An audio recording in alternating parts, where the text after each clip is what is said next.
Time for the Writer's Block, our weekly look at sports. I'm Jenni Carlson here in the studios of the Oklahoman, joined by the great, the one, the only Cedric Golden from the Austin American-Statesman. Hello, my friend. What's up? And I love sports. Let's talk sports. Yeah, and you know what? I said it last week, and it was true last week. It's game week, but you know what? It's game week again because the NFL is kicking off this weekend. Actually, Thursday night's the first game. Then a full slate this weekend, but Cedric, we can't get to the season until we talk about some unfinished business, which I guess is now finished, that being Ezekiel Elliott. He's a Cowboy. He's getting some coin out of this whole deal. We thought that this deal would get done, but it did sort of wait till the last minute. How did this play out in your mind? Did it feel like this was how it was going to happen? I thought it would happen last week when we talked, but Jerry Jones, he was backed up against a wall, and well, what do you got to do? He's your best player. Pay him. Give that man his money. Pay him the money. You want to win a Super Bowl? You want to win the NFC East? You want to compete against Drew Brees and Carson Wentz and Jared Goff in the playoffs? Then you need to give your best player the money that he deserves. He knows that he's only got like 3 or 4 years shelf life before they throw you on the scrap heap at that position. So he had to maximize his earning potential. It was kind of a witching hour type thing, but he's going to get three full practices out of this. He's going to play on Sunday against the Giants. I'll be there. And I just think that Jerry had to cut that check. He had to cut that check, or the Cowboys were going to risk being basically who they've been for the last 20 years. Not a would-be contender that just doesn't know how to get over the hump.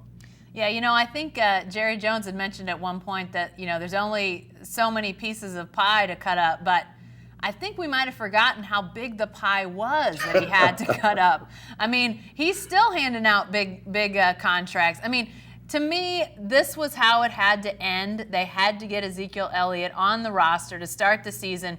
You mentioned this competition, Cedric, that they have. You can't get into a tough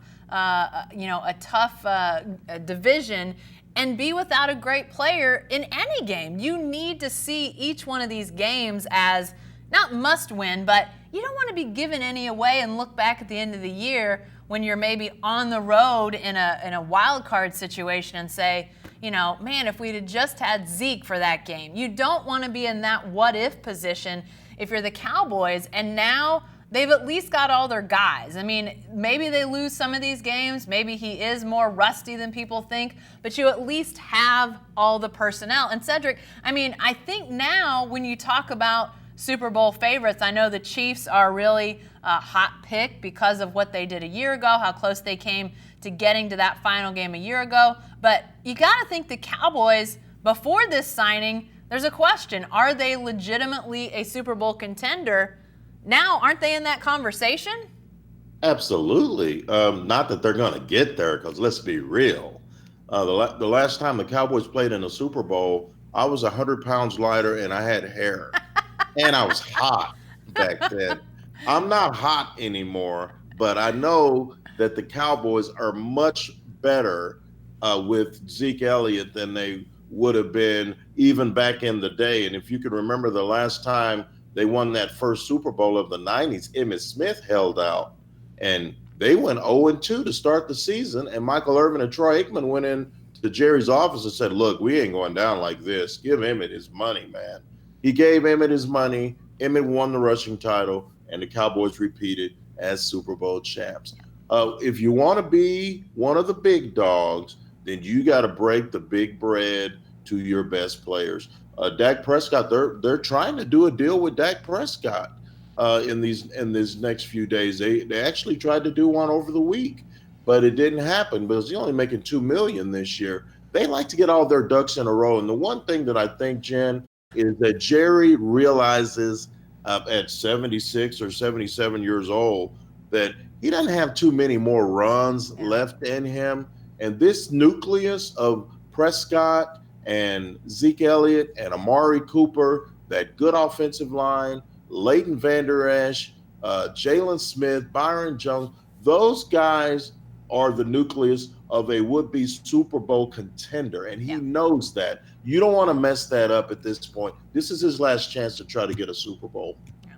Yeah, it's tough sledding because as I'm sitting here thinking about who the favorites are, I mentioned the Chiefs before. I love that they're doing, that air raid offense that I think a lot of NFL teams have been hesitant to dive into full speed ahead. But obviously the magic of Mahomes, Patrick Mahomes, just unbelievable, fun to watch, all of that. And yet, Cedric, when you start to think about who could be in the Super Bowl mix, in my mind, obviously Chiefs, the Rams, the Cowboys. You can't forget about the Patriots. I mean, even as Tom Brady, he ages and ages. There's at least half a dozen teams in my mind that legit have a shot to be in that Super Bowl. Rams, Saints, Patriots, Cowboys, Eagles, Vikings, even. There are some really good teams that are on the come up, and you have to be at full strength if possible because we know injuries happen. It's a violent game, but don't let something like a little piece of money keep you from getting to where you're going to be. I think the Chargers dropped the ball with Melvin Gordon. They should have tried to come at some kind of agreement.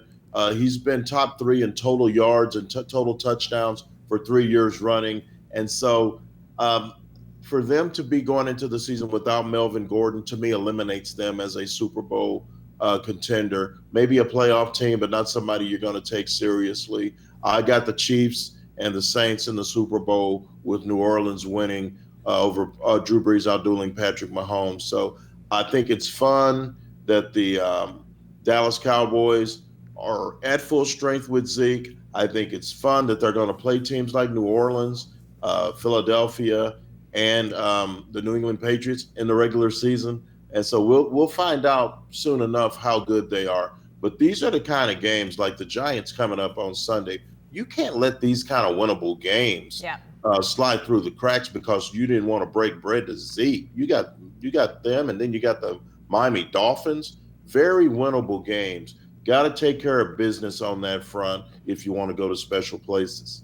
Yeah, you said a little thing like money. I'm not sure 90 mil is little, but when you're Jerry Jones, write the check. Let's get this thing done. He did.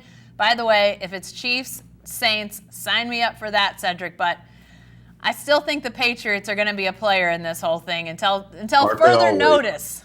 Yes, absolutely, yes. All right, NFL talk. We'll get to some more in segment 3, but let's head to segment 2 and do winners and losers, Cedric. This is college football's second week, so we want to look back a little bit on week 1, the big opening weekend.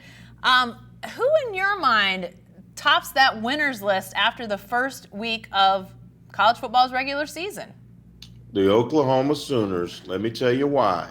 Jalen Hurts is as good as advertised and maybe better. And you know why, Jen? Because he is playing for the quarterback whisperer, Lincoln Riley, the maker of men. He has a chance to be the 3rd straight Heisman Trophy winner to come out of the Sooner State. I'm telling you, I know Houston is a horrific defense. No Ed Oliver. They were bad with Ed Oliver. But I'm telling you, that kid looked better throwing the football than he ever did at Alabama. And we know he can move, and he's tough. When he gets to the Big 12 part of his schedule, Katie barred the door. The Oklahoma Sooners are a player. They get a couple of tweaks on that defense. They've got good receivers, CeeDee Lamb, those 2 good running backs, Brooks and Sermon. They are ready to roll. They put the Big 12 on notice. This guy, Jalen Hurts, is a stud horse. He was good in the SEC. He's going to be great in the Big 12. Yeah, he was impressive, Cedric. Saw it with my own eyes and, was better than I thought he'd be. And I thought he'd be pretty good. But he showed me some things that I even didn't think were possible this quickly. He's only been on campus since January, so it's not like he's been around for a long time. The defense, the Oklahoma defense, looks improved. That's going to be key to really see if they can take another step forward as a program under Lincoln Riley. I thought, obviously a lot of people are talking about Jalen Hurts for good reason, but, to me, what we saw out of some of the known commodities, mean, Trevor Lawrence leading Clemson, looking every bit as good, as dominant as they looked at the end of last year. Obviously, Alabama had some offensive struggles, but still a dominating win. I mean, a lot of teams that you sort of expected to be there, to be playing well even early, did that, took care of business. I thought there were some underdogs that maybe showed themselves, that North Carolina-South Carolina game. I thought North Carolina got a big win. We'll talk about Mack Brown a little bit later. Got to talk about those dance moves a little bit, Cedric. Let's not. We'll save that. But I do think that there were definitely some interesting outcomes. I think there'll be more this week, though. But before we get to that, any obvious losers? Anybody that really sort of stood out to you as really taking a step back even in week one? Charlie Strong, South Florida. It's sad, Jen. It is sad. I love Charlie Strong. I had a good relationship with him when he was here at Texas, but he has not gotten it done. He had that one good year with the senior quarterback at South Florida, but then last season they start 7-0 and they haven't won a game since.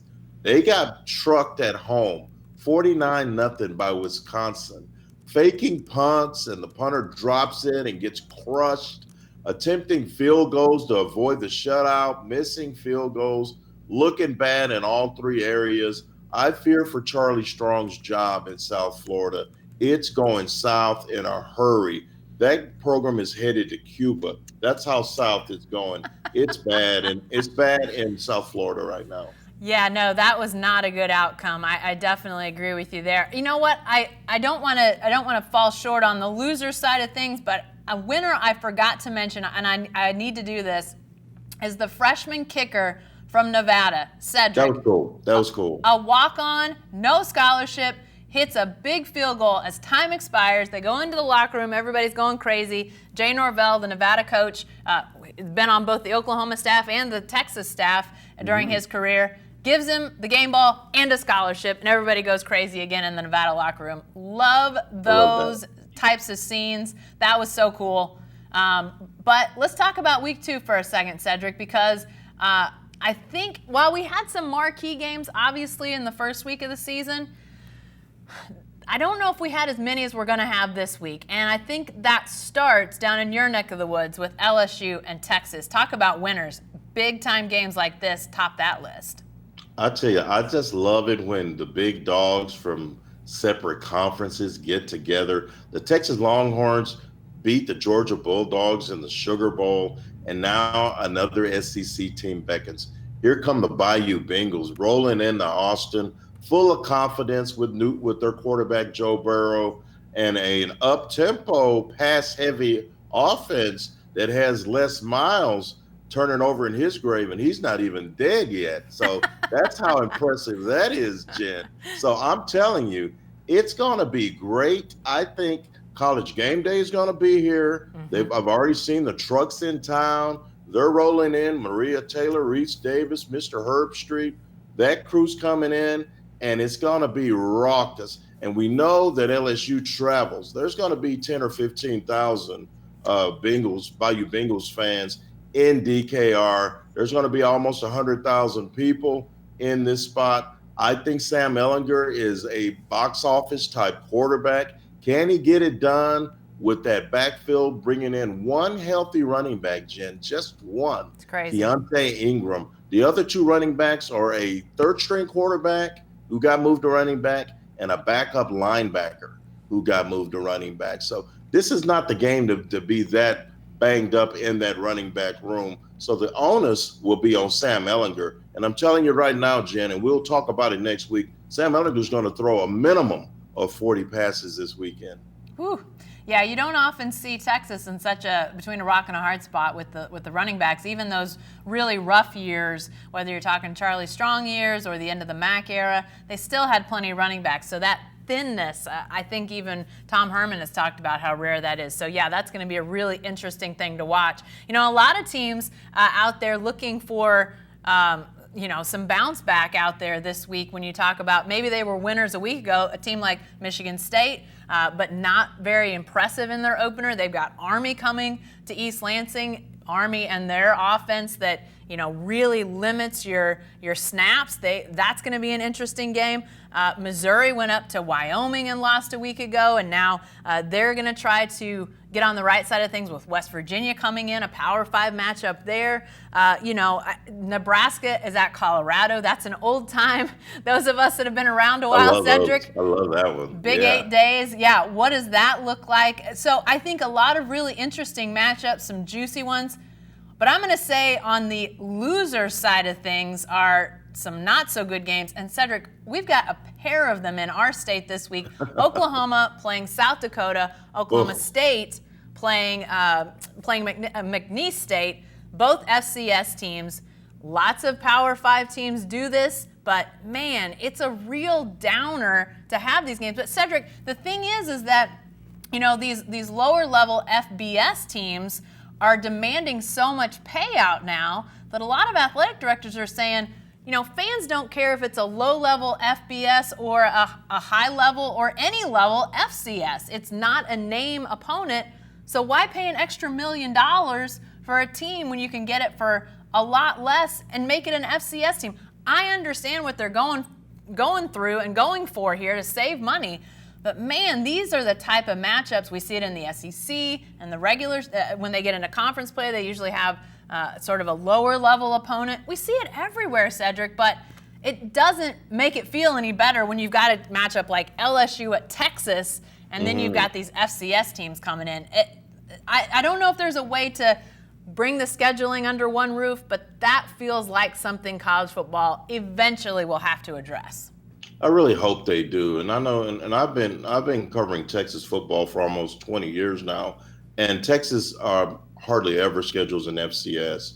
It's always an FBS opponent, even in non-conference. And so to me, I understand the fiscal ramifications of bringing in a lower tier FBS school that's going to be commanding anywhere from $500,000 to $1 million. That's a lot of money. And so South Dakota is not going to ask for $1 million to come to Oklahoma. They may ask for like $250,000, $300,000, and that's great for their budget, and that can support them for the rest of the athletic year. But it's for people like us who love college football, it's not pleasing to the eye. Yeah. We know Oklahoma is going to work whoever they play from an FCS school, and Oklahoma State as well. It's to me, some of the fans like a good blowout, and they don't care who it is. But to people that really enjoy the game for what it is, great college football, kind of like to see them just go Division I v. Division I. Yeah, and I think as we look down the road with the college football playoff, I think we can all see a day where that expands to 8 teams, and maybe the allure of having extra games against Power 5 teams, or at least all FBS teams on your schedule, maybe that ultimately holds sway. But I understand the economics of it all, but you're right, Cedric, the optics of it all is really kind of hard to swallow when you're thinking about seeing Oklahoma against South Dakota and just the mismatch of those two programs. All right, let's head to segment 3. We're going thumbs up and thumbs down. I had to really think about doing that at the same time, Cedric. That's some sort of weird combination, but I can't do that and chew gum, so I'm gonna let you handle the physical part of this. I had to really give it some thought. I couldn't do it at the same time. Anyway, thumbs up or thumbs down? I said we were gonna talk about Mack Brown and his dance moves. What are you doing? Up or down? Those were dance moves. I don't know what those were. I thought for a minute he grabbed at his chest, and I was like, is this a Fred Sanford? Oh, no. Elizabeth, I'm coming to join you, honey moment? I don't know. His players loved it. His fans loved it. And let me tell you something, Jen. I've been around Mack Brown for many, many years. That was all about recruiting. Mack knew the cameras were on him. He was happy, and he knows there are high school coaches in North Carolina and other areas going, that's the kind of coach I can get behind. I know he looks like he's 100, but he's only like 67. So he's still got some juice left. He's dancing in the locker room. Yep. I thought it was a cool deal the moves did not exactly remind me of Denny Terrio from Dance Fever or any of those cats. But I'm gonna tell you, Mack Brown is happy to be back in the game. It was a big win over Will Muschamp's South Carolina team, and North Carolina. I don't know that they make a bowl game. I was saying I didn't think they would at the beginning of the season, but after beating South Carolina in the opener, who's to say they don't win 6 games and get a bowl?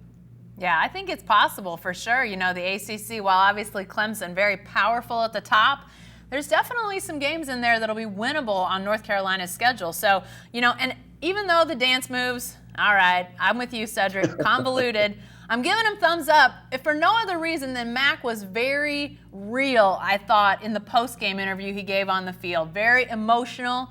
You know, you could sense just what that meant to him to be, and to how he felt about, you know, that win for his team. I thought that was a very genuine moment, even if the dance moves were maybe not quite as smooth as you would otherwise think. But oh God, they were bad.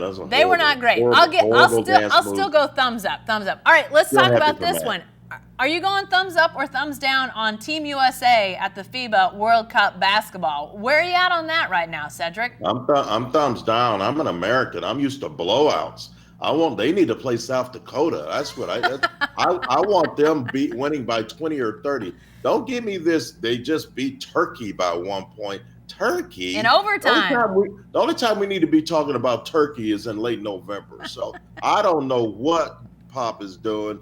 Those guys are young. They don't have those perennial all-stars on the team. They've got a young crew. So these kind of games are going to happen. But I have to give them a thumbs down because I'm American and we invented that game, and we don't want Turkey coming up to beat us. We didn't think it's like Angola beating the Dream Team. We knew it wasn't going to happen. So I think a loss is probably coming, but yeah, I got to give him a thumbs down. I like Pop, but I'm giving him a thumbs down. Yeah, I wonder if this game might be the motivation to get things really going forward, but they lost an exhibition game as they built up to this against Australia. So, you know, you'd think that maybe that would be the kick in the pants that they needed, or that Greg Popovich needed to then motivate them. So I think this team had to know going in that they were going to be vulnerable, and to allow teams that don't have as much talent to stick around. I think you do have to go thumbs down on this one, Cedric. I'm not saying I didn't think that they would have some close games, but this is still a team with, you know, the deepest talent in the world. I mean, even if these other teams are stocked with their country's best, the U.S. is even down the line list is still going to be better. So they have to play better. This is a team that has the talent to be winning by a lot more, not doing it. Again, maybe a close shave against Turkey in overtime. Maybe that does push them over the top. All right, before we get out of here with thumbs up, thumbs down, Antonio Brown, Cedric. He's releasing the letter when he gets fined by the Raiders. Now we're hearing word that there was a dust-up between Antonio Brown and general manager Mike Mayock. Teams talking about suspending him, maybe trying to, void out this contract. What do you do with all this? It can't possibly be a thumbs up, can it? He's nuts. He's nuts. He's lost it. And either he was always nuts and the Pittsburgh Steelers did a masterful job of covering up that nuttiness, or he just went off the rails in this last year or so. Either way, you can't be going after your boss or your boss's boss. You can't be going after that guy. You can't be posting Instagrams of the letter where they find you $54,000 for not showing up to work. Yeah. You can't be that cat. I don't care who you are. So I think that this thing's about to go way off the rails. Antonio Brown, I wonder if he's even going to play on Sunday. The one thing I told my friends at work today, I said, look, Antonio Brown is still a great football player. I don't have any problem with him on Sunday.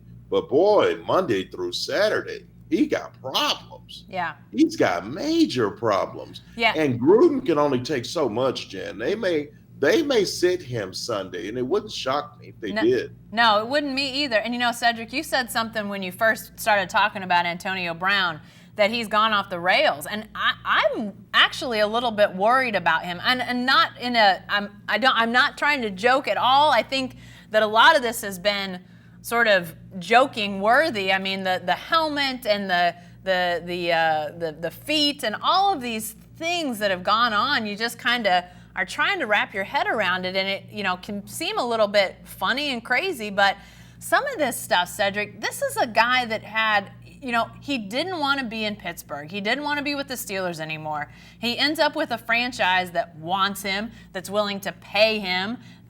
Basically this second, you know, big chance to get out there and show everybody how great he is.